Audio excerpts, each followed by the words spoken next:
كم مرة شفت كورس أو توتوريال عن برمجة الألعاب وخرجت منه مش فاهم حاجة؟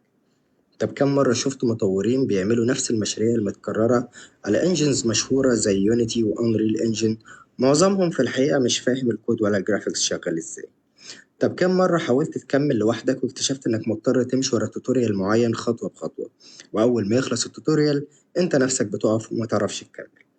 بص يا صاحبي، ده معناه حاجة واحدة، انك مش متأسس صح.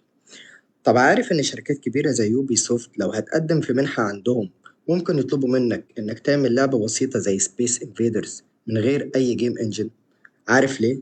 لأن هما من الآخر مش هينبهروا بلعبة معمولة بيونيتي أو أنريل ببساطة، لأن اللي عمل معظم الشغل هو الأداة مش أنت. هما عايزين يشوفوا دماغك أنت، إزاي بتفكر، إزاي بتحول الأرقام والمعادلات لعالم بيتحرك قدامك. وده بالظبط اللي هنتعلمه هنا في الكورس ده. هنتعلم من الصفر ازاي الرسوميات بتشتغل، ازاي تكتب الكود اللي يخلي الجدران تظهر قدامك، وازاي تتحرك جوه عالم عامل زي لعبة وولفنشتاين 3D، خطوة بخطوة لحد ما تبني لعبة كاملة بإيدك.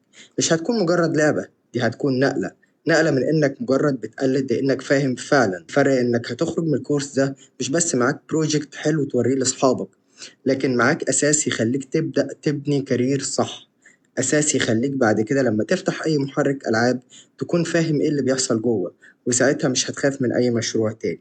لو عايز تعمل نقلة كبيرة وتخرج بره الوهم اللي بيبيعهولك في الكورسات السطحية، الكورس ده هو خطوتك الأولى الصحيحة لتعلم برمجة الألعاب.